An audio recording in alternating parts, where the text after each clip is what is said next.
പ്രിയപ്പെട്ടവരെ നമസ്കാരം.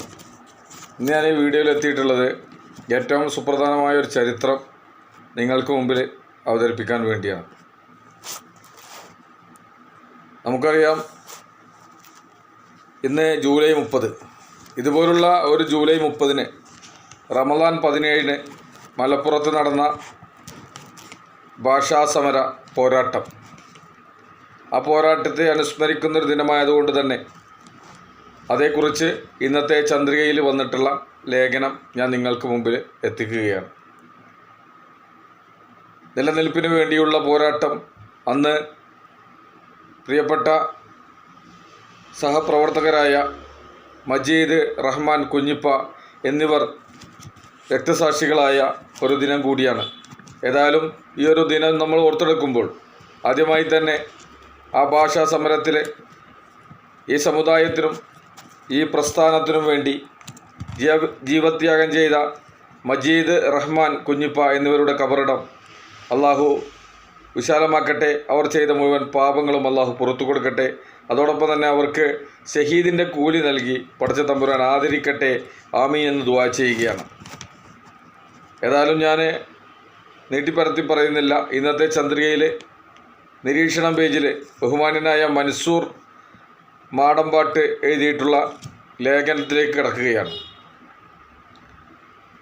അധ്യാപകരെ, നിങ്ങൾ വിദ്യാലയത്തിലേക്ക് മടങ്ങൂ. ഈ സമരം സമുദായം ഏറ്റെടുത്തിരിക്കുന്നു. 1980 ജൂലൈ 4 തിരുവനന്തപുരം സെക്രട്ടേറിയറ്റിന് മുമ്പിൽ കേരള അറബിക് ടീച്ചേഴ്സ് ഫെഡറേഷൻ്റെ നേതൃത്വത്തിൽ നടന്ന സമരത്തെ അഭിസംബോധന ചെയ്തുകൊണ്ട് അത്തോളിയിലെ മുത്ത് CH മുഹമ്മദ് കോയ സാഹിബ് നടത്തിയ ഈ പ്രഖ്യാപനമാണ് പിന്നീട് ഭാഷാ സമരമായി ചരിത്രത്തിൽ ഇടം പിടിച്ചത്.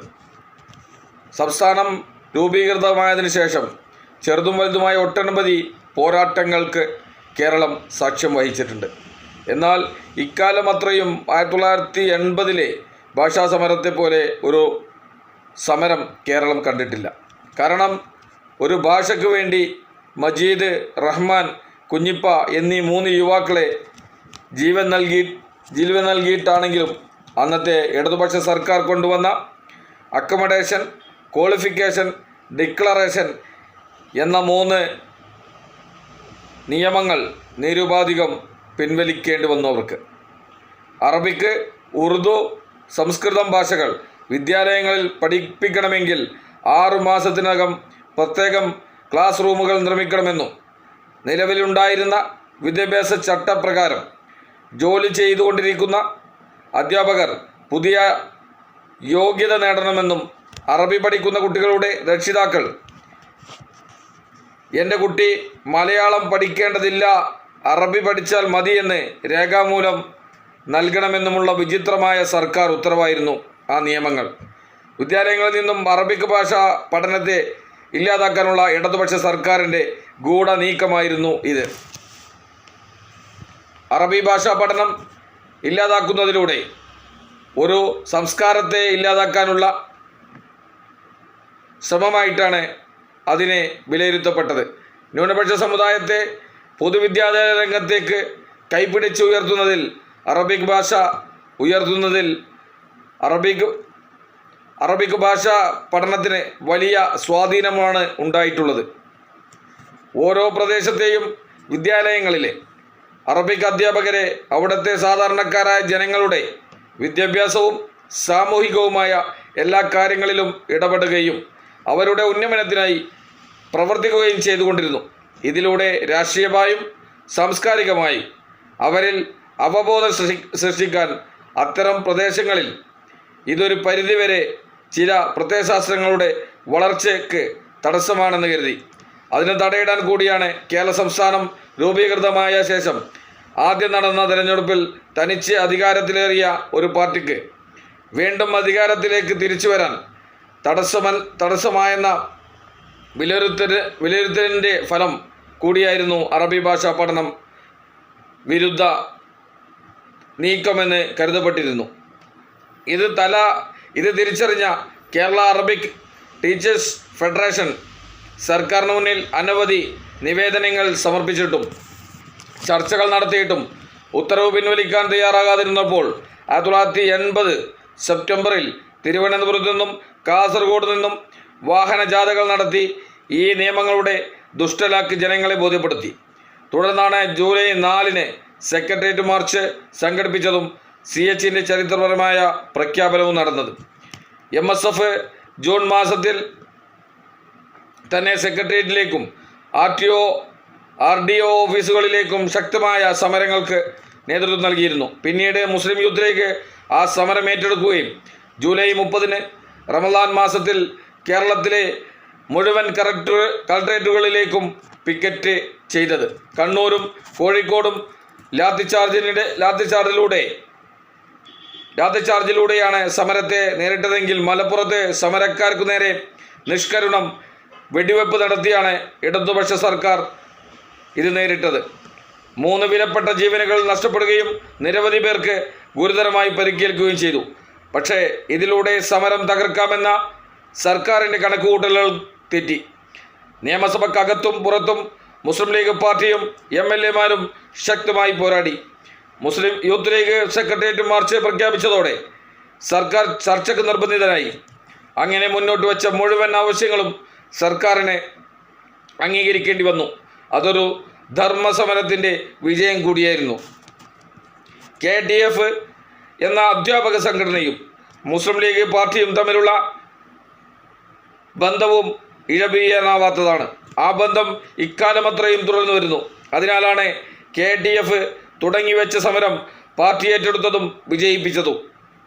കേരള രാഷ്ട്രീയത്തിലെ ഗതിവിഗതികൾ മാറ്റിയ സമരം കൂടിയായിരുന്നു 1980-ലെ ഭാഷാ സമരം. ഇന്ന് കേരളത്തിലെ ഉന്നതരായ രാഷ്ട്രീയ നേതാക്കളിൽ പലരും ഭാഷാസമര പോരാളികളാണ്. 80കളിലേക്ക് ശേഷം കേരളത്തിലുണ്ടായ വിദ്യാഭ്യാസ മുന്നേറ്റങ്ങൾ ഓരോന്നും എടുത്തു പരിശോധിച്ചാൽ അതിലെല്ലാം ഭാഷാസമരത്തിൻ്റെ സ്വാധീനം പ്രകടമാവും. സ്കൂളുകൾ, കോളേജുകൾ, വിവിധ വിദ്യാഭ്യാസ സ്ഥാപനങ്ങൾ, സർവകലാശാലകളിൽ പോലും വിദ്യാഭ്യാസപരമായ പ്രവർത്തനങ്ങൾക്ക് നേതൃത്വം നൽകാനും മുസ്ലിം സംഘടനകൾ അത്യാവേശത്തോടുകൂടെ മുന്നേറ്റിറങ്ങാൻ തുടങ്ങിയത് ഭാഷാസമരത്തിന് ശേഷമാണ്. ഇടതുപക്ഷ സർക്കാർ അധികാരത്തിൽ വരുമ്പോഴെല്ലാം അറബിക് ഭാഷ പഠനത്തിനെതിരെ നീക്കം നടത്തുന്നത് പതിവാണ്. വിദ്യാഭ്യാസ വകുപ്പിൻ്റെ QIP കമ്മിറ്റിയിൽ നിന്നും കേരള അറബിക് ടീച്ചേഴ്സ് ഫെഡറേഷനെ ഒഴിവാക്കിയത് അതിലൊന്നാണ്. അതിനുശേഷമാണ് പല വിവാദ തീരുമാനങ്ങളും ആ കമ്മിറ്റി കൈക്കൊണ്ടത്.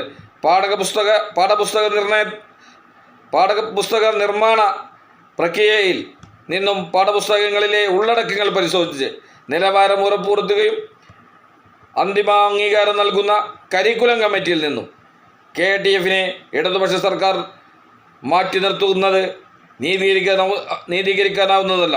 ഭാഷാസമരവിരുദ്ധ നീക്കങ്ങൾ തുടരുന്ന പക്ഷം രണ്ടാം ഭാഷാസമരത്തെ നേരിടാൻ സർക്കാർ തയ്യാറാകേണ്ടി വരും. പ്രിയപ്പെട്ട ലേഖകൻ, KTFൻ്റെ സംസ്ഥാന ജനറൽ സെക്രട്ടറി പ്രിയപ്പെട്ട മൻസൂർ മാടമ്പാട്ടാണ് ഇന്നത്തെ ലേഖനം നമുക്ക് മുന്നിൽ എത്തിച്ചത്.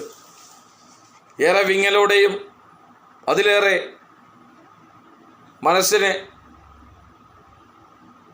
വളരെ വിഷമത്തോടെയും ഓർത്തെടുക്കുന്ന ഒരു സമരമാണ് 1980 റമദാൻ 17-ന് മലപ്പുറം കളക്ടറേറ്റിലേക്ക് നടന്ന ഭാഷാ സമര പോരാട്ടം.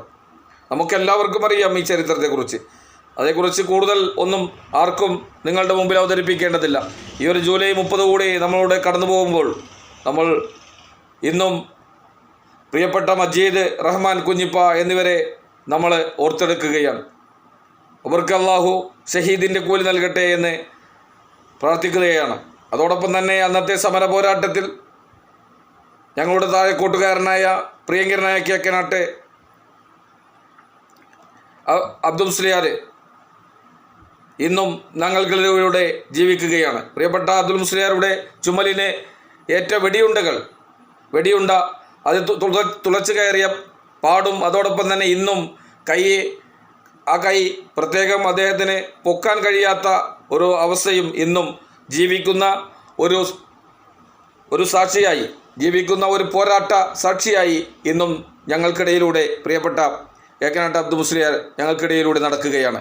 ഏതായാലും സമര പോരാട്ടങ്ങൾക്ക് നേതൃത്വം നൽകിയ ഒരുപാട് പേര് ഇന്ന് പെരിന്തൽമണ്ണ നിയോജക മണ്ഡലത്തിലും സംസ്ഥാനത്തിലുടനീളം ഭാഷാ സമര പോരാട്ടങ്ങൾക്ക് നേതൃത്വം നൽകിയവർ, അതിൽ പങ്കെടുത്തവർ ഒരുപാട് ആളുകളുണ്ട്.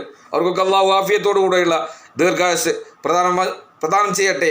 അഭിമാന പോരാട്ടത്തിനു വേണ്ടി, നിലനിൽപ്പിന് വേണ്ടി, ഈ അറബി ഭാഷയ്ക്ക് വേണ്ടിയും നിലനിൽപ്പിന് വേണ്ടിയുള്ള പോരാട്ടങ്ങൾ നടത്തിയ ഓരോ നേതാക്കൾക്കും അള്ളാഹു അർഹമായ പ്രതിഫലം നൽകട്ടെ എന്ന് ആത്മാർത്ഥമായി ദുആ ചെയ്യുകയാണ്. പ്രിയപ്പെട്ട ഈ ഒരു സമരത്തെക്കുറിച്ച് നമ്മൾ സംസാരിക്കുമ്പോൾ അന്ന് നിയമസഭക്കകത്ത് ഈ സമര പോരാട്ടത്തിൽ മരണപ്പെട്ടവരുടെ അവരുപയോഗിച്ചിരുന്ന ആ ഷർട്ടും കയ്യിലേന്തി പിറ്റേ ദിവസം നിയമസഭയിൽ എത്തിയ പ്രിയങ്കരനായ KPA മജീദ് സാഹിബ്, അദ്ദേഹം നിയമസഭക്കകത്ത് ഈ ഒരു വിഷയം അവതരിപ്പിക്കുന്ന സമയത്ത് ബോധരഹിതനായി വീണതൊക്കെ ചരിത്രത്തിലൂടെ നമുക്കറിയാം.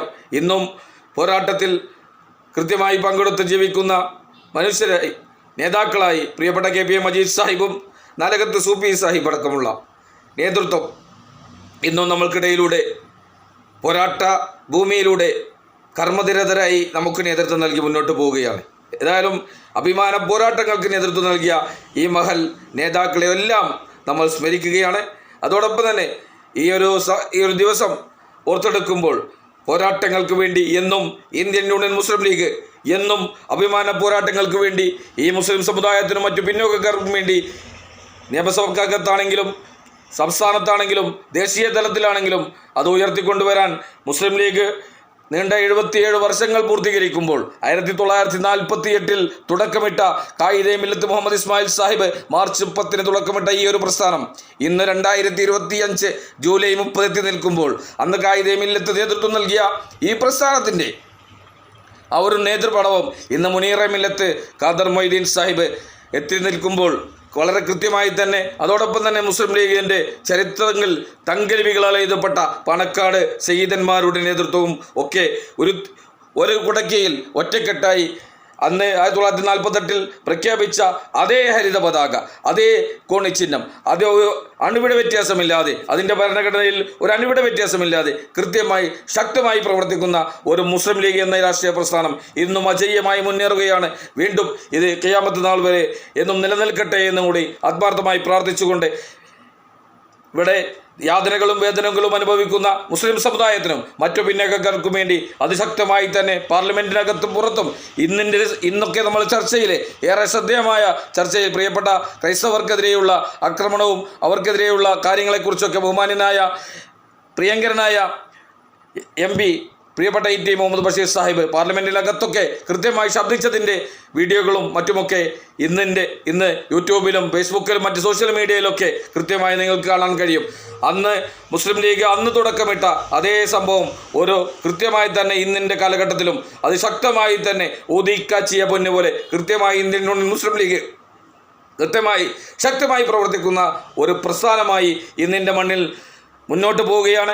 കൃത്യമായി തന്നെ ഇത് ഖിയാമത്ത് നാൾ വരെ നിലനിൽക്കുമെന്ന കാര്യത്തിൽ സംശയമില്ല. അതാത് സമയങ്ങൾ അതാത് കാലങ്ങളിൽ മികവുറ്റ നേതാക്കളെ സംഭാവന നൽകിക്കൊണ്ട് കൃത്യമായ സമയത്ത് കൃത്യമായ ഉചിത തീരുമാനങ്ങൾ എടുത്തുകൊണ്ട് മുന്നോട്ട് പോകുന്ന പ്രിയപ്പെട്ട നേതാക്കൾക്ക്, പ്രിയപ്പെട്ട നേതൃത്വത്തിന്, പ്രിയങ്കരനായ അഖിലേന്ത്യാ അധ്യക്ഷൻ ഖാദർ മൊയ്തീൻ സാഹിബിനും അതുപോലെ തന്നെ സംസ്ഥാന അധ്യക്ഷൻ പ്രിയങ്കരനായ സ്വാദിഖ് അലി ശിഹാബ് തങ്ങൾക്ക് കീഴിലും അടിയുറച്ച് മുന്നോട്ട് പോകാൻ ഓരോ മുസ്ലിം ലീഗ് പ്രവർത്തകർക്കും താങ്ങും തണലുമാകുന്ന മറ്റു പിന്നോക്കക്കാർക്ക് എല്ലാവർക്കും സാധിക്കട്ടെ എന്ന് ആത്മാർത്ഥമായി പ്രാർത്ഥിച്ചുകൊണ്ട് ദുആ ചെയ്തുകൊണ്ട് ഞാൻ എൻ്റെ വാക്കുകൾ അവസാനിപ്പിക്കുന്നു. ജയ് മുസ്ലിം ലീഗ്. അസ്സലാമു അലൈക്കും വറഹ്മത്തുള്ളാഹി തആല വബറകാതുഹു.